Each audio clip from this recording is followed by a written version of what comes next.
결국 제가 낙찰받은 금액은 7,488만원에 매출이 5천만원이고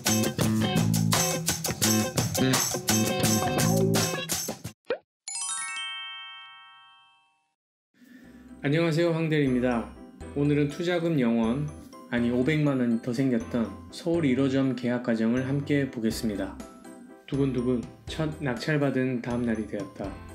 나도 모르게 새어나오는 웃음을 참으며 즐겁게 출근을 했다.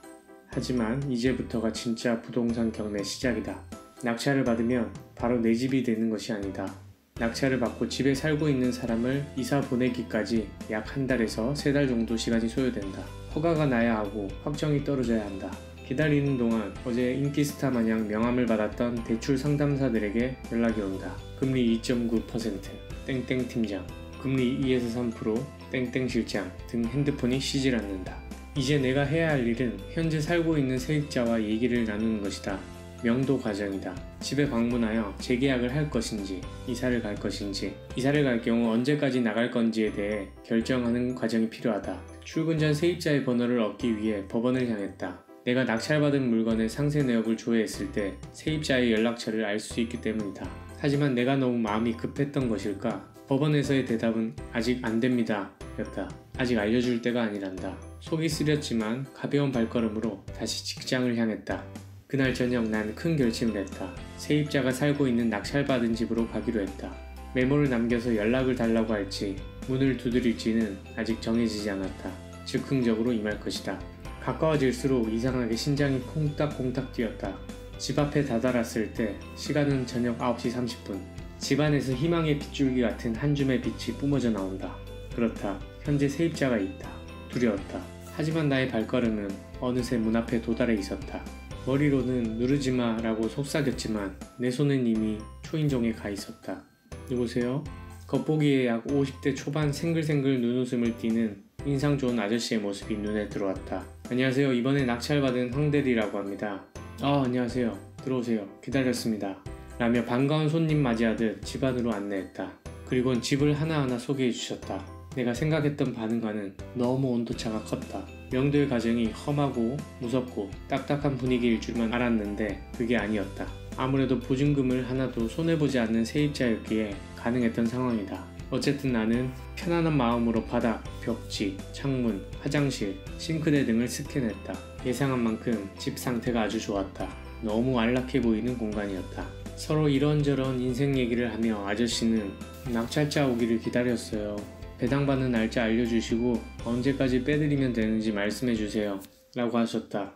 그럼 혹시 재계약 생각도 있으신가요? 그럼요. 재계약할 의향도 있습니다. 아저씨의 대답이 나왔고 너무 원활한 진행 상황에 속으로 쾌재를 불렀다. 그렇게 즐거운 명도가 끝나고 아주 날아갈 듯한 발걸음으로 집에 돌아왔다. 다음날 이제 갑은 내가 되었다. 항상 을로만 살았던 나로서 갑이란 지위가 어색했다. 하지만 뭔가 묘하게 기분이 좋았다. 오늘은 월세 금액에 대해 조율을 해보려 문자를 남겼다. 현금으로는 투자를 생각한 빌라였기에 최대한 높은 월세를 받기 원했다. 월세는 현재 3천에 30이었다. 주변 시세보다 싼 편이었다. 월세를 2천에 40과 1천에 50으로 바꿔도 괜찮을 것 같았다. 이렇게 문자로 제안을 하고 연락을 기다렸지만 묵묵부답이었다. 그렇게 2일이 흘렀다. 답장은 없었다. 첫 명도였는데 나에게 이런 시련을 주시나 싶었다. 또 소심했던 터라 스트레스는 더욱 컸다. 아무런 반응 없는 애꿎은 핸드폰만 계속해서 째려봤다. 결국 다시 전화를 드렸다. 연락이 없으셔서요. 재계약 안 하시나요? 네, 월세 올릴 생각 없습니다. 그냥 나갈 겁니다. 그리고 돈 받기 전까진 절대 못 나갑니다. 단호하게 대답했다. 생글생글 웃던 아저씨의 모습은 온데간데 없고 냉기 가득 차가운 답변이 돌아왔다. 상황이 뒤바뀐 것 같다. 반응이 너무 당황스러웠다. 보증금도 손해보지 않는 세입자였기에 손쉽게 끝날 줄 알았다. 하지만 상황은 생각처럼 쉽지 않았다. 갑이었지만 을처럼 행동이 되었다. 방법은 두 가지였다. 3천에 30으로 재계약을 하느냐, 세입자를 이사 보내고 집을 수리한 뒤 새로운 세입자로 월세를 높게 받느냐.